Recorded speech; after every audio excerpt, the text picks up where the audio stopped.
लोकसभा में राहुल गांधी का भाषण न केवल प्रधानमंत्री नरेंद्र मोदी पर तीखा हमला था, बल्कि भारतीय संप्रभुता, सैन्य प्रतिष्ठा, अमेरिका से रिश्ते को बिगाड़ने वाला और विदेश नीति पर भी सीधा प्रहार था। राहुल गांधी ने ऑपरेशन सिंदूर को जनसंपर्क अभियान बताकर ऐसे ही लोकसभा में जहर नहीं उगला, बल्कि उसके पीछे कांग्रेस की एक ऐसी सोची समझी साजिश थी जिसका मकसद देश को चौतरफा तबाह करना था। यही वजह थी कि राहुल गांधी के भाषण का सबसे हैरान कर देने वाला पल वो था जब उन्होंने प्रधानमंत्री मोदी को संसद में खुलेआम अमेरिकी राष्ट्रपति डोनाल्ड ट्रंप को झूठा कहने की चुनौती दे दी। ये सिर्फ एक तीखा बयान नहीं था, बल्कि एक सोची समझी चाल थी। उनका मकसद ये था कि वो भावनात्मक रूप से भड़काना, ताकि वे ऐसा कोई जवाब दें जिससे भारत और अमेरिका के बीच बने रिश्ते मजबूत होते हुए बल्कि खराब होने लगे, लेकिन नाजुक रिश्तों को नुकसान पहुंचे। यहां तक कि कांग्रेस के समर्थक पत्रकार राजदीप सरदेसाई ने भी राहुल गांधी के बयानों को दिखावा कहा और माना कि अगर राहुल गांधी खुद प्रधानमंत्री होते तो शायद ऐसा कुछ नहीं कहते जैसा वे दूसरों से कह रहे हैं। हालांकि मोदी इस उकसावे में नहीं आए और अपनी रणनीतिक समझ और धैर्य का परिचय दिया। मोदी सरकार की विदेश नीति का मकसद है कि अमेरिका जैसे ताकतवर देश से एक बराबरी वाले साझेदार की तरह अपनी शर्तों पर बात करना, न कि किसी कमजोर देश की तरह उसकी बात को मानना। आज जब भारत अपनी अर्थव्यवस्था, तकनीक और रक्षा के क्षेत्र में आत्मनिर्भर बनने की कोशिश कर रहा है, तब एक भी गलत कदम देश को पीछे धकेल सकता है। राहुल गांधी का ये बयान जवाबदेही से ज्यादा एक तरह की राजनीतिक तोड़फोड़ की कोशिश लगती है। ऐसा प्रयास जिससे सरकार को अंतर्राष्ट्रीय मंच पर कमजोर दिखाया जा सके और बाद में उसका राजनीतिक फायदा उठाया जा सके। राहुल गांधी ने प्रधानमंत्री नरेंद्र मोदी पर जो साहस की कमी का आरोप लगाया वो पूरी तरह से गलत साबित हुआ। ऑपरेशन सिंदूर एक सटीक, शांत और सोचा समझा किया गया सैन्य कदम था जो अच्छे नेतृत्व और दूरदर्शी रणनीति का उदाहरण है। अमेरिका के साथ रिश्तों को लेकर भी यही साझेदारी दिखती है। न्यूयॉर्क टाइम्स के एक लेख में बताया गया कि कैसे दुनिया के नेता ट्रंप जैसे अस्थिर स्वभाव वाले नेता से डील करने के लिए चापलूसी, रणनीतिक चुप्पी और सीमित असहमति का इस्तेमाल कर रहे हैं ताकि अपने देश के लिए बेहतर सौदे हासिल कर सकें। जो देश ट्रंप से सीधा टकराते हैं उन्हें नुकसान झेलना पड़ता है। इसका उदाहरण यूक्रेन है, जहां राष्ट्रपति जेलेंस्की से विवाद के बाद अमेरिका ने कुछ समय के लिए यूक्रेन को हथियार भेजना ही बंद कर दिया था, जबकि वो पहले से रूस के साथ जंग में फंसा हुआ था। ऐसे में भारत का संयम दिखाना कमजोरी नहीं बल्कि एक रणनीतिक ताकत है। सोचिए कि अगर कल भारत का अमेरिका से किसी मुद्दे जैसे व्यापार, टैरिफ या कश्मीर पर मतभेद हो जाए तो क्या गारंटी है कि अमेरिका टेक कंपनीज भारत की आवाज को दबाने या भारत विरोधी बातें फैलाने का इस्तेमाल नहीं करेंगी। ये कोई कल्पना नहीं है बल्कि दुनिया में पहले से हो चुका है। मोदी सरकार ने इस खतरे को समय रहते समझ लिया और इसके खिलाफ तैयारी भी शुरू कर दी। India stack, digital India act और सेमिकॉन इंडिया मिशन, ये सब केवल डिजिटल प्रगति के नाम पर नहीं हो रहा बल्कि इसका असली मकसद है भारत को तकनीकी रूप से आत्मनिर्भर बनाना और विदेशी कंपनीज की पकड़ को कमजोर करना। भारत की मौजूदा विदेश नीति पर सवाल उठाने का हक कांग्रेस को नहीं। विकिलीक्स द्वारा सामने आए दस्तावेजों से भी यह साफ हुआ कि उस समय अमेरिकी दूतावास भारत के नीति निर्माण वाले गलियारों में कितनी गहराई तक घुसा हुआ था। आज मोदी सरकार उसी असंतुलित विरासत को संतुलित करने की कोशिश कर रही है। यही वजह है कि राहुल जानबूझकर ऐसी ताकतों की मदद कर रहे हैं जो नहीं चाहती कि भारत एक मजबूत और आत्मनिर्भर देश बने और वे भारत को फिर से दबाव और विदेशों पर निर्भर बनाना चाहते हैं। राहुल की ये बयानबाजी किसी साहस या सोच की नहीं बल्कि राजनीति में खुद को जरूरी बनाए रखने की हताशा से भरी है। मालेगांव ब्लास्ट मामले में साध्वी प्रज्ञा सिंह ठाकुर और कर्नल पुरोहित सहित सभी आरोपियों के बरी होते ही कांग्रेस के भगवा आतंकवाद की हवा निकल गई। सोशल मीडिया पर पी चिदम्बरम, सुशील कुमार शिंदे, सोनिया गांधी, दिग्विजय सिंह ट्रेंड करने लगे क्योंकि इन नेताओं ने ही भगवा आतंकवाद की कहानी गढ़ी थी और बिना किसी सबूत के साध्वी प्रज्ञा ठाकुर, कर्नल पुरोहित जैसे लोगों को गिरफ्तार किया था। बड़ी बात यह कि जिस बाइक को साध्वी प्रज्ञा सिंह ठाकुर का बताकर उन पर हिरासत में जुल्म ढाए गए, उस बाइक का चेसिस नंबर जांचकर्ता ट्रेस न कर पाए और इतना ही नहीं, ब्लास्ट उसी बाइक में रखे हुए विस्फोटक से हुआ या नहीं ये भी साबित नहीं हो सका। मतलब ये कि भगवा आतंकवाद की जो कहानी यूपीए के शासनकाल में बुनी गई, आखिरकार कोर्ट में वो हवाई साबित हुई। अदालत का फैसला आते ही बीजेपी कांग्रेस पर टूट पड़ी, लेकिन बावजूद सबके कांग्रेस कोर्ट में फैसले के बाद भी भगवा आतंकवाद का ढोल बजा रही है। कांग्रेस की सांसद रेणुका चौधरी ने विवादित बयान दिया। उन्होंने कहा कि इस सरकार में इन लोगों को छूटना ही था, अब छूट गए हैं, देखते हैं आगे क्या होता है। ये हमें पहले से ही लग रहा था। वहीं रेणुका चौधरी ने कांग्रेस की ओर से हिंदू आतंकवाद जैसे टर्म दिए जाने पर माफी मांगने की बात से भी इनकार किया। यही नहीं, उन्होंने कहा कि ऐसा कहने में कोई बुराई नहीं है। रेणुका ने कहा कि आतंकवाद का कोई मजहब नहीं होता। जब हम मुस्लिम आतंकवादी कहते हैं तो हिंदू आतंकवाद कहने पर मजबूर हो जाते हैं, इसलिए हम आतंकवाद ही कहते हैं। आतंकवादी किसी भी धर्म के हो सकते हैं। हिंदू धर्म में कई तरह के लोग होते हैं। ये पूछे जाने पर क्या हिंदू आतंकवादी हो सकता है, इस पर रेणुका चौधरी ने कहा कि हाँ, हो सकते हैं। रेणुका चौधरी ने कहा कि आखिर नक्सली कौन है, उनका मजहब क्या है, वे क्या आतंकवादी थे, आप उन्हें क्या मानेंगे। रेणुका चौधरी ने कहा कि हिंदू आतंकवादी हो सकते हैं। इस मामले में समाजवादी पार्टी के अध्यक्ष अखिलेश यादव ने कहा कि देश की आम जनभावना यही है कि दोषियों को सजा मिले। आम लोगों को यही लगता है कि जो लोग गलत हैं उन्हें सजा मिले। यही नहीं, उन्होंने कहा कि अमेरिका में जो हो रहा है शायद उसे दबाने के लिए ऐसा किया गया है। एक खबर को दबाने के लिए नई खबर पैदा की गई। बता दें कि इस मामले में बरी होते ही साध्वी प्रज्ञा अदालत में ही भावुक हो गई। उन्होंने रोते हुए कहा कि मेरे ऊपर आतंकवादी का टैग लगाया गया, मेरी पूरी जिंदगी बर्बाद हो गई। मैं तो एक सन्यासी थी तो जिंदा रह गई, जबकि हर दिन मर मर कर मैं जी रही थी। मालेगांव ब्लास्ट में मुंबई की एनआईए कोर्ट ने साध्वी प्रज्ञा ठाकुर और कर्नल पुरोहित समेत सभी 7 आरोपियों को बरी कर दिया। इस फैसले के आते ही बीजेपी ने कांग्रेस पर हल्ला बोल दिया। पार्टी ने कहा कि मालवीय ने एक्स पर पोस्ट में कहा कि कांग्रेस के नेतृत्व में भगवा आतंकवाद का नैरेटिव गढ़ा गया था, लेकिन ये न केवल ध्वस्त हुआ बल्कि ये हमेशा के लिए जमींदोज हो गया है।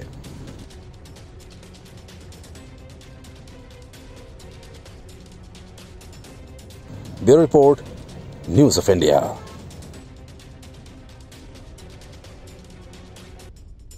मुंबई की स्पेशल एनआईए कोर्ट ने कांग्रेस के भगवा आतंकवाद के सारे धागे खोल दिए और मालेगांव ब्लास्ट केस में सभी 7 आरोपितों को बरी कर दिया। इनमें पूर्व बीजेपी सांसद साध्वी प्रज्ञा सिंह ठाकुर और लेफ्टिनेंट कर्नल प्रसाद पुरोहित भी शामिल हैं। एनआईए कोर्ट ने जिस तरह से अपने फैसले में अभियोजन के हर दावे की धज्जियां उड़ाई, उससे साफ है कि बिना किसी सबूत और गवाह के पूरे मामले को फर्जी तरीके से तैयार किया गया। भगवा आतंकवाद की स्टोरी गढ़ी गई और 7 लोगों को फंसाया गया।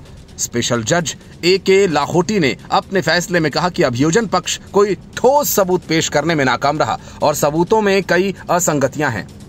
कोर्ट ने हिंदू आतंकवाद की थ्योरी को सिरे से खारिज करते हुए जोर दिया कि आतंकवाद का कोई धर्म नहीं होता, लेकिन दोष सिद्धि नैतिकता के आधार पर नहीं बल्कि ठोस सबूतों के आधार पर होनी चाहिए। ये फैसला 17 साल पुराने केस में आया जो राजनीतिक और सामाजिक स्तर पर काफी विवादास्पद रहा। ब्लास्ट में 6 लोगों की मौत हुई थी और 100 से ज्यादा लोग घायल हुए थे। कोर्ट ने विक्टिम्स के लिए मुआवजे का भी ऐलान किया। बार एंड बेंच की रिपोर्ट के मुताबिक स्पेशल जज ए.के. लाहोटी ने 500 पेज से ज्यादा के अपने फैसले में विस्तार से बताया। अभियोजन पक्ष ने केस को साबित करने में कई गलतियां की। उन्होंने कहा कि पूरी जांच के बाद ये साफ हो गया अभियोजन कोई ठोस सबूत लाने में विफल रहा। सबूतों में कई विसंगतियां हैं, इसलिए सभी आरोपितों को संदेह का लाभ मिलना चाहिए। कोर्ट ने विशेष रूप से हिंदू आतंकवाद के आरोप भी खारिज किए जो अभियोजन की मुख्य थ्योरी थी। जज लाहोटी ने कहा कि अभियोजन ने दावा किया कि ये ब्लास्ट अभिनव भारत नामक संगठन की साजिश थी और इसमें हिंदू आतंकवाद शामिल है, लेकिन कोई सबूत मिला नहीं कि आरोपित हिंदू आतंकवाद में लिप्त थे। आतंकवाद किसी धर्म से जुड़ा नहीं है, नैतिकता से फैसला नहीं लिया जा सकता, सबूत जरूरी है। यहाँ साजिश साबित नहीं हुई, इसलिए हिंदू आतंकवाद जैसी कोई अवधारणा यहां लागू नहीं होती। जज ने कहा कि अभियोजन ने 7 आरोपितों के बीच साजिश का आरोप लगाया, लेकिन कोई मीटिंग, कॉल रिकॉर्ड या प्लानिंग का सबूत भी पेश नहीं हुआ। सबूत असंगत है। पुलिस ने घटनास्थल को ठीक से सुरक्षित नहीं किया, जिससे फॉरेंसिक जांच प्रभावित हुई। फैसले में साध्वी प्रज्ञा सिंह ठाकुर के खिलाफ लगे आरोपों को विस्तार से खारिज किया गया। जज लाहोटी ने कहा कि अभियोजन का मुख्य दावा था कि ब्लास्ट में इस्तेमाल हुई LML freedom bike Sadhvi Thakur की थी, जिस पर बम बंधा था, लेकिन फॉरेंसिक विशेषज्ञों ने बाइक के चेसिस का पूरा सीरियल नंबर रिकवर नहीं किया, इसलिए ये साबित नहीं होता कि बाइक उनकी थी। कोर्ट ने कहा कि इसके अलावा साध्वी ठाकुर ने ब्लास्ट से 2 साल पहले संन्यास ले लिया था और सभी भौतिक चीजें त्याग दी थी।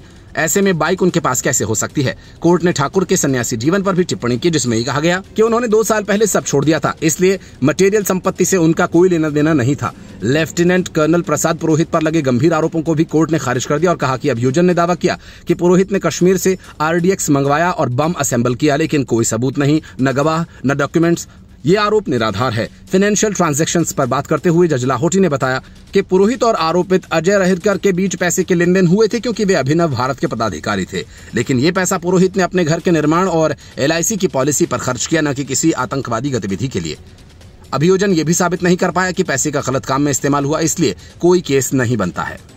Bureau report, news of India.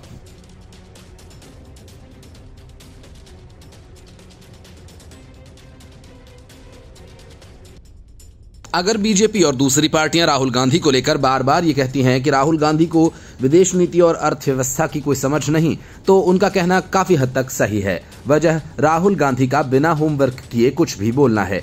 ताजा मामला अमेरिका द्वारा भारत पर 25% टैरिफ लगाने का है। जैसे ही डोनाल्ड ट्रंप ने इस टैरिफ का ऐलान किया, मानो राहुल गांधी के हाथों लड्डू लग गया और वे तुरंत चालू हो गए। डोनाल्ड ट्रंप ने जैसे ही भारत की अर्थव्यवस्था को डेड कहा, राहुल गांधी तुरंत उनके समर्थन में उतर आए। राहुल गांधी ने कह डाला कि प्रधानमंत्री नरेंद्र मोदी और वित्त मंत्री निर्मला सीतारमण को छोड़कर सब जानते हैं कि भारत एक डेड इकोनॉमी है और बीजेपी ने ही ये स्थिति पैदा की है। लेकिन राहुल गांधी को शायद ये सब कहने के पहले इस बात का पता होना चाहिए कि 25% टैरिफ का ऐलान अंतिम नहीं बल्कि भारत पर दबाव डालने का ये डोनाल्ड ट्रंप का तरीका है, जिसे वे जापान और दक्षिण कोरिया पर आजमा चुके हैं। यही वजह है कि कांग्रेस के नेता इस घोषणा को लेकर कांग्रेस सांसद शशि थरूर ने बेबाकी से राहुल गांधी के इस बुद्धि भ्रम को दूर कर दिया।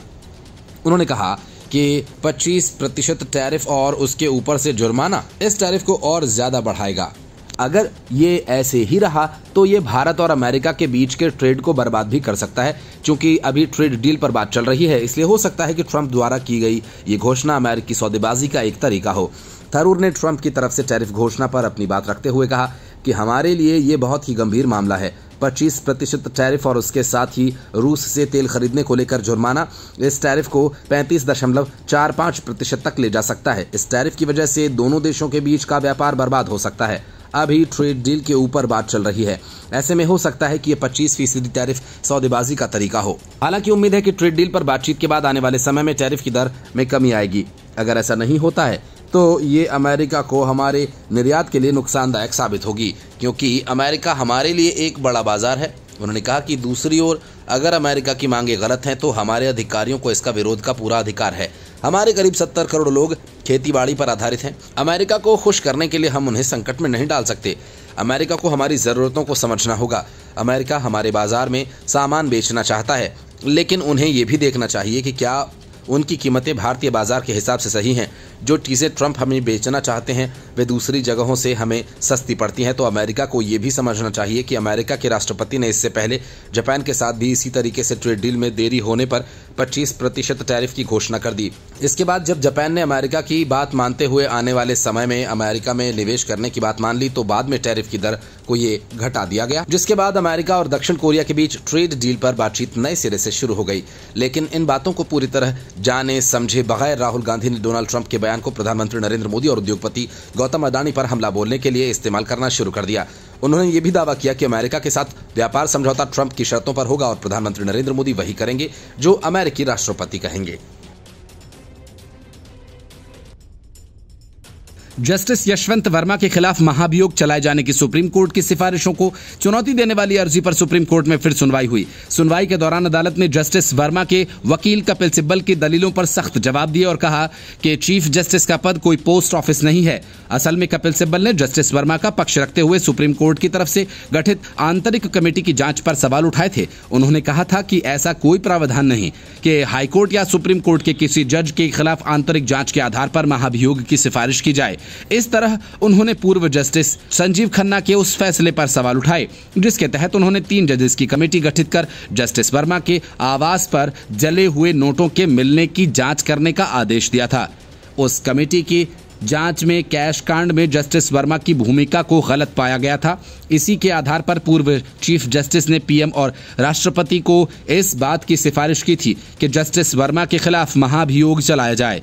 इस पर जब कपिल सिब्बल ने सवाल उठाए तो बेंच ने तीखा जवाब दिया। जस्टिस दीपंकर दत्ता और जस्टिस एजी मसीह की बेंच ने कहा कि इन हाउस जांच की प्रथा 1999 में आई थी, उसके आधार पर ही एक्शन लिया जाता है। चीफ जस्टिस कोई पोस्ट ऑफिस नहीं, उनकी भी देश के प्रति कुछ जिम्मेदारी होती है। यदि चीफ जस्टिस के पास ऐसी कोई चीज थी जिससे ऐसा लगता कि कुछ गड़बड़ी हुई तो वो राष्ट्रपति और पीएम को बता सकते हैं। इस पर कपिल सिब्बल ने कहा कि आपने यदि पहले से ही मन बना रखा है तो क्या किया जाए।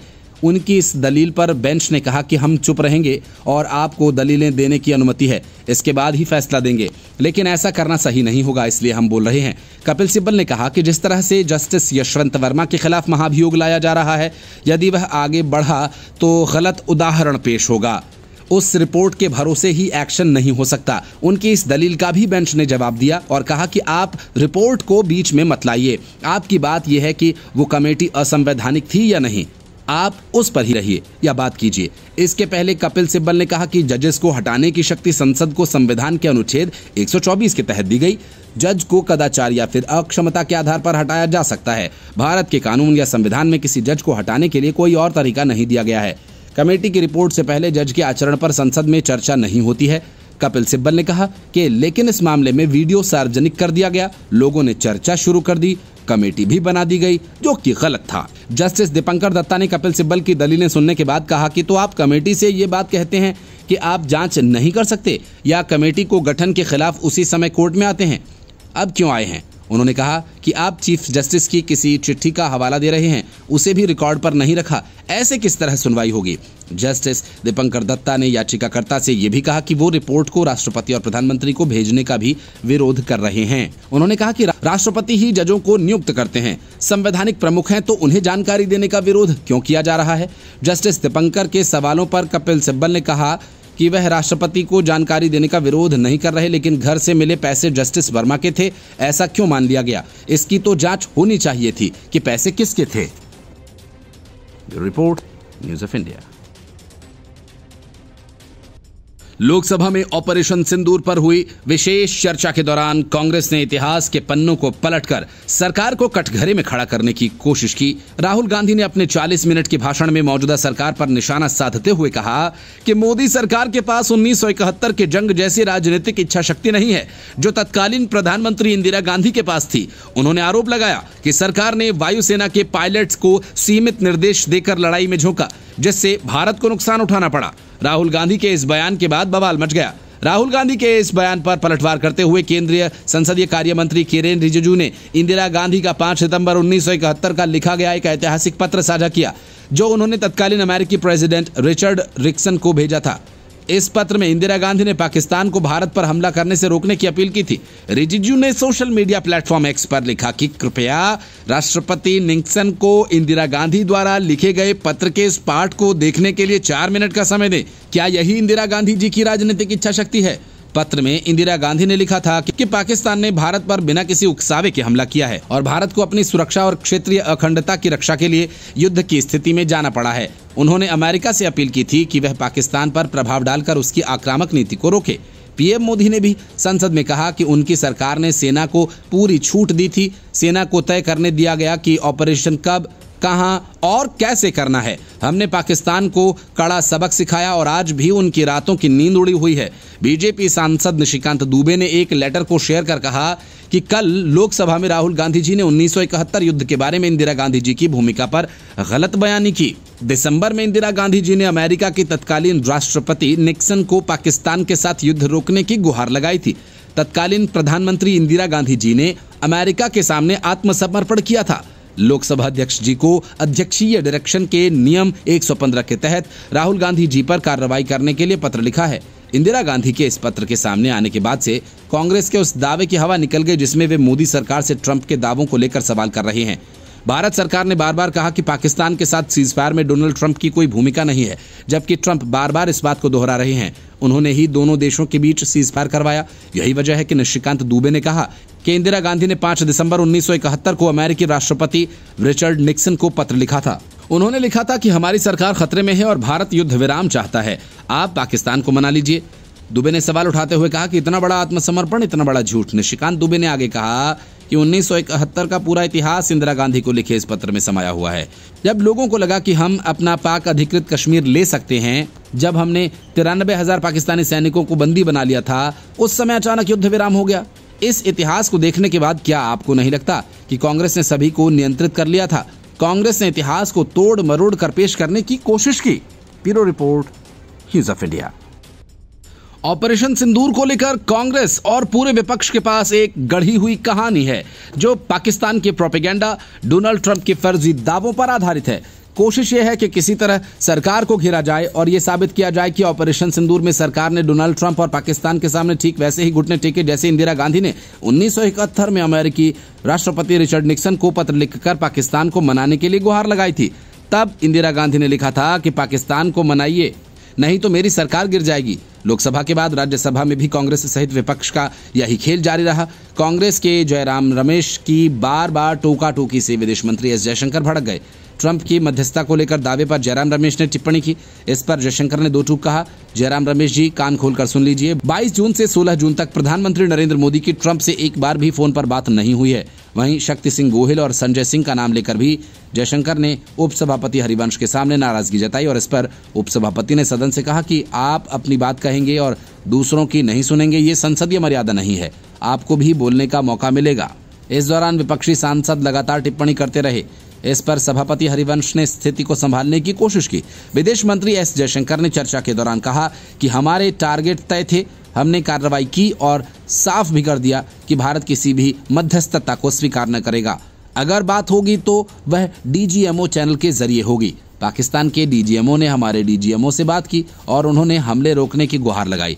इस दौरान जयशंकर ने पूर्व प्रधानमंत्री इंदिरा गांधी की सरकार को भी कटघरे में ला खड़ा किया और कहा कि उन्होंने आर्मी को एडवेंचर बना दिया है। विदेश मंत्री के इसी कमेंट पर विपक्षी सदस्यों ने हंगामा कर दिया। इसके बाद जयशंकर ने सीधे शक्ति सिंह गोहिल और संजय सिंह का नाम लेकर आसन से शिकायत दर्ज कराई।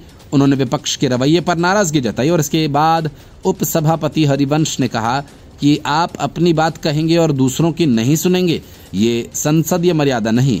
विदेश मंत्री एस जयशंकर ने राज्यसभा में पहलगाम हमले के बाद सरकार की ओर से उठाए गए कदम गिनाए। उन्होंने कहा कि पहलगाम हमला पूरी तरह से अस्वीकार्य, लक्ष्मण रेखा लांघी गई। दोषियों को जवाबदेह ठहराना और पीड़ितों के लिए न्याय सुनिश्चित करना आवश्यक है। भारत ने आतंकवाद का दंश सहा। ऑपरेशन सिंदूर से हमने लक्ष्य हासिल किए। इसके पहले एस जयशंकर ने लोकसभा में राहुल गांधी पर तीखा हमला किया। जयशंकर ने बिना नाम लिए राहुल गांधी के चीन दौरे पर सवाल उठाते हुए कहा कि जब चीन अरुणाचल प्रदेश के नागरिकों को स्टेपल वीजा जारी कर रहा था, तब कुछ नेता चीन में बैठकर ओलंपिक देख रहे थे। विदेश मंत्री ने कहा कि सदन को जानना चाहिए कि चीन जब अरुणाचल के लोगों को स्टेपल वीजा दे रहा था, उस वक्त कुछ लोग वहां ओलंपिक देखने गए थे। मैं चीन न तो ओलंपिक देखने गया और न ही किसी सीक्रेट एग्रीमेंट के लिए। एस जयशंकर ने डोकलाम संकट के दौरान की घटना का जिक्र करते हुए कहा कि विपक्ष के एक नेता ने सरकार या विदेश मंत्रालय से जानकारी लेने के बजाय चीन के राजदूत से मिलकर जानकारी ली। उन्होंने कहा कि ये उस वक्त हुआ जब हमारी सेना डोकलाम में चीनी सेना के सामने डटी हुई थी।